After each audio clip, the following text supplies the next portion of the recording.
Assalamualaikum, halo semuanya. Perkenalkan, nama saya Rizky Haliza, NIM 231130501. Nah, di sini saya akan membahas mengenai perkembangan pendidikan Islam pada masa dinasti Bani Umayyah. Yang pertama akan kita bahas adalah latar belakang dinasti Bani Umayyah. Dinasti Bani Umayyah berdiri pada tahun 661 Masehi hingga 750 Masehi. Berarti dinasti Bani Umayyah berdiri sekitar 90 tahun. Dinasti Bani Umayyah didirikan oleh Muawiyah bin Abu Sufyan. Nah, sebelum mendirikan Bani Umayyah, Muawiyah adalah seorang gubernur Syam yang menjabat pada masa Khalifah Utsman bin Affan. Berdirinya dinasti Bani Umayyah dikarenakan yang pertama adalah perpecahan setelah wafatnya Utsman bin Affan. Kematian Utsman bin Affan memicu perpecahan di kalangan umat Islam, apalagi setelah Ali bin Abi Thalib terpilih sebagai khalifah baru. Konflik dengan Muawiyah bin Abu Sufyan, gubernur Syam, tidak dapat dihindari. Yang kedua adalah perang saudara. Konflik ini berujung pada perang saudara yang berkepanjangan. Ali terbunuh dan Hasan, putra Ali, menyerahkan kekuasaan kepada Muawiyah untuk menghindari pertumpahan darah lebih lanjut. Yang ketiga, berdirinya dinasti Bani Umayyah. Dengan demikian, Muawiyah menjadi khalifah pertama dari dinasti Bani Umayyah pada tahun 661 Masehi. Ia memindahkan pusat pemerintahan dari Madinah ke Damaskus dan mulai era baru dalam sejarah Islam.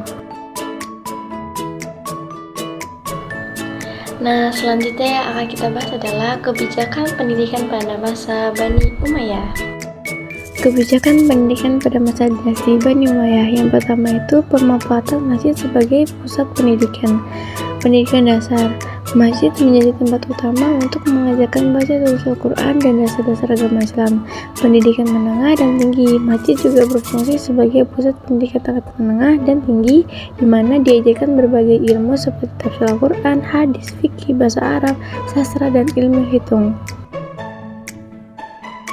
Yang kedua adalah pendirian lembaga pendidikan. Selain masjid, didirikan pula lembaga pendidikan lainnya seperti sekolah khusus untuk mempelajari ilmu-ilmu tertentu. Kurikulum yang diajarkan mencakup ilmu agama, bahasa, sastra, dan ilmu pengetahuan umum. Yang ketiga itu penterjemah karya asing. Karya-karya ilmiah dari Persia, Yunani, dan India diterjemahkan ke dalam bahasa Arab untuk memperkaya khasanah ilmu pengetahuan.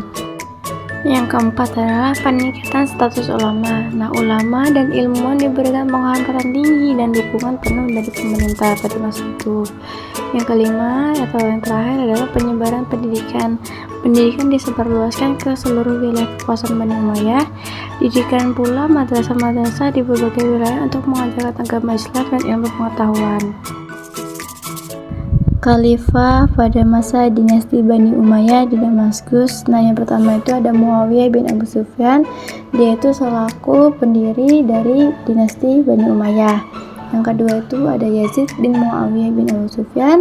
Yang ketiga itu ada Muawiyah bin Yazid.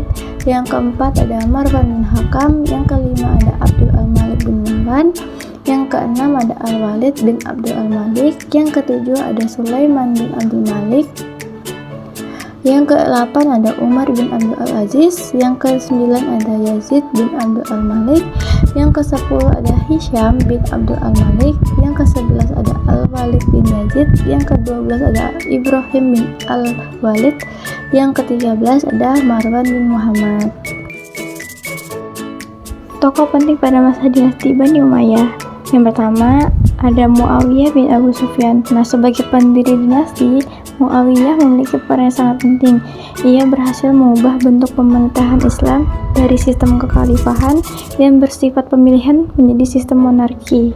Muawiyah juga dikenal sebagai sosok yang cerdas dan strategis dalam memimpin. Yang kedua ada Abdul Malik bin Marwan.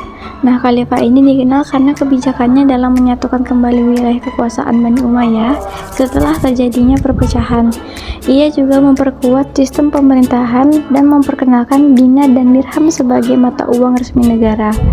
Yang ketiga, ada Al-Walid bin Abdul Malik. Masa pemerintahan Al-Walid dianggap sebagai puncak kejayaannya Bani Umayyah, di mana kepemimpinannya wilayah kekuasaan Islam terus meluas, termasuk penaklukan wilayah-wilayah di Afrika Utara dan semenanjung Liberia. Yang keempat atau yang terakhir adalah Umar bin Abdul Aziz. Nah, meskipun masa pemerintahannya singkat, Umar bin Abdul Aziz dikenal sebagai khalifah yang adil dan alim. Ia berupaya mengembalikan pemerintahan ke jalan yang benar sesuai dengan ajaran Islam. Perkembangan ilmu yang terjadi pada dinasti Bani Umayyah. Nah, yang pertama ada ilmu agama.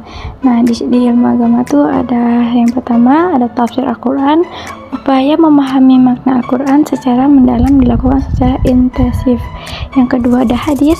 Pengumpulan dan kodifikasi ke hadis Nabi Muhammad SAW dilakukan untuk menjaga kemurnian ajaran Islam. Yang ketiga ada fikih. Pengembangan hukum Islam dilakukan untuk mengatur berbagai aspek kehidupan umat Islam. Yang kedua itu ada bahasa dan sastra. Nah, di dalam bahasa dan sastra itu ada yang pertama itu bahasa Arab. Nah, bahasa Arab semakin disempurnakan dan menjadi bahasa ilmu pengetahuan. Yang kedua ada sastra.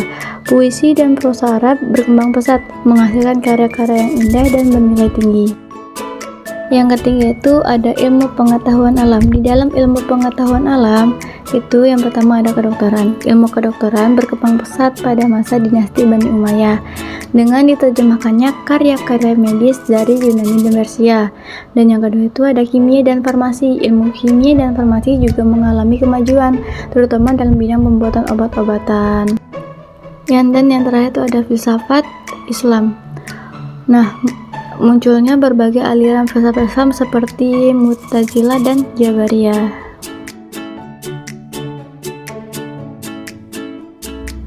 Tokoh-tokoh ilmuwan terkemuka pada masa dinasti Bani Umayyah.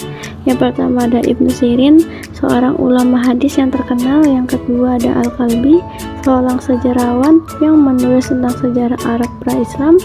Yang ketiga ada Al-Jahiz, seorang penulis dan ahli bahasa yang produktif.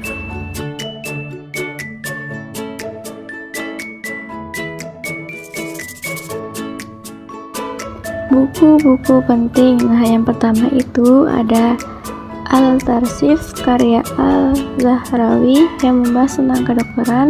Yang kedua ada Kitab Al-Jabar wa Al-Muqabalah karya Al-Khawarizmi yang membahas tentang matematika. Yang ketiga Ahlul Al-Bait karya Ilmu Ishaq yang membahas tentang sejarah. Yang keempat ada Kitab Al-Mughni karya Ibnu Qudamah yang membahas tentang fikih.